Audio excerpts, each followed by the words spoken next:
الحمد لله رب العالمين، الصلاة والسلام على خاتم النبيين وعلى آله وصحبه أجمعين، أما بعد فأعوذ بالله من الشيطان الرجيم. بسم الله الرحمن الرحيم. وما أنزل على الملكين ببابل هاروت وماروت وما يعلمان من أحد حتى يقولا إنما نحن فتنة فلا تكفر. اور ان باتوں کے پیچھے بھی لگ گئے جو شہر بابل میں دو فرشتوں یعنی ہاروت اور ماروت پر اتری تھیں، اور وہ دونوں کسی کو کچھ نہیں سکھاتے تھے جب تک یہ نہ کہہ دیتے کہ ہم تو ذریعہ آزمائش ہیں، تم کفر میں نہ پڑو۔ اللہ سبحانہ وتعالی نے دو فرشتوں ہاروت اور ماروت کو جو عراق کا علاقہ ہے جو اس وقت بابل کہلاتا تھا وہاں پر جو ہے بھیجا تاکہ بنی اسرائیل کی آزمائش کریں، اور یہ دونوں فرشتے لوگوں کو جادو سکھاتے تھے، لیکن اس سے پہلے بالکل کلیئر ڈسکلیمر دے دیتے تھے، بالکل کلیئر بتا دیتے تھے کہ ہم ذریعہ آزمائش ہیں اور جادو کفر ہے اور تم کفر میں نہ پڑو۔ جس طرح سے ایک چور چوری کرنے سے پہلے پوری طرح سے جانتا ہے کہ یہ غلط کام ہے اور اس کی جو ہے اس کو سزا ملے گی دنیا میں بھی اور آخرت میں بھی، لیکن اس کے باوجود وہ یہ کام کرتا ہے، بالکل اسی طرح سے لوگ جو ہے ان فرشتوں سے جو ہے جانتے بوجھتے جو ہے کفر کا کام جو ہے وہ سیکھتے تھے۔ اللہ سبحانہ وتعالیٰ آگے فرماتا ہے اس آیت میں فَيَتَعَلَّمُونَ مِنْهُمَا مَا يُفَرِّقُونَ بِهِ بَيْنَ الْمَرْءِ وَزَوْجِهِ۔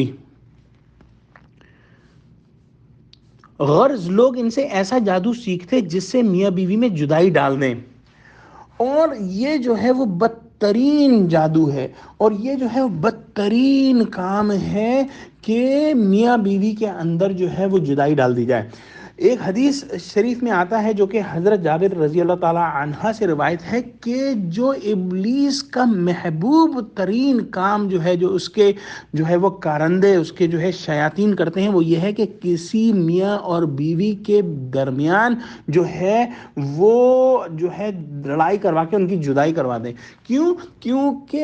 میاں بیوی کی لڑائی سے خاندان تباہ ہو جاتا ہے، اور جب خاندان تباہ ہو جاتے ہیں تو اس سے معاشرہ تباہ ہو جاتا ہے۔ تو آج اگر ہم جو بھی چیز دیکھتے ہیں جس سے جو ہے وہ خاندان تباہ ہو رہے ہیں، چاہے وہ جو ہے وہ عورتوں کے حقوق ہوں یا کوئی بھی چیز ہو جس سے خاندان تباہ ہو رہے ہیں، تو وہ سب شیطانی کام ہے اور شیطان اس سے بہت زیادہ خوش ہو رہا ہے۔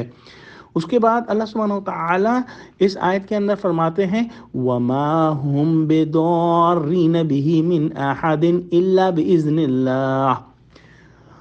اور خدا کے حکم کے سوا وہ اس جادو سے کسی کا کچھ بھی نہیں بگاڑ سکتے تھے۔ جس طرح سے ایک ڈاکٹر جو ہے وہ ایک دوا دیتا ہے اور مریض وہ دوا کھا کر جو ہے صحت یاب ہو جاتا ہے، در حقیقت وہ دوا اس مریض کو صحیح نہیں کرتی بلکہ اللہ کا اذن اس کو جو ہے وہ صحیح کرتا ہے، اللہ کا حکم اس کو صحیح کرتا ہے۔ بالکل اسی طرح سے جادو بھی بغیر اللہ کی مرضی کے کام نہیں کر سکتا، اور جب اللہ کا اذن ہوتا ہے تو ہی وہ جادو بھی کام کرتا ہے۔ وَيَتَعَلَّمُونَ مَا يَضُرُّهُمْ وَمَا يَنفَعُهُمْ وَلَقَدْ عَلِمُوا لَمَنِ اشْتَرَاهُ مَا لَهُ فِي الْآخِرَةِ مِنْ خَلَاقٍ وَلَبِئْسَ مَا شَرَوْا بِهِ أَنفُسَهُمْ لَوْ كَانُوا يَعْلَمُونَ۔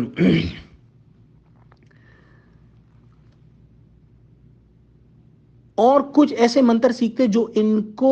نقصان ہی پہنچاتے اور فائدہ کچھ نہ دیتے، اور وہ جانتے تھے کہ جو شخص ایسی چیزوں یعنی سحر اور منتر وغیرہ کا خریدار ہوگا اس کا آخرت میں کچھ حصہ نہیں، اور جس چیز کے عوض انہوں نے اپنی جانوں کو بیچ ڈالا وہ بری تھی، کاش وہ اس بات کو جانتے۔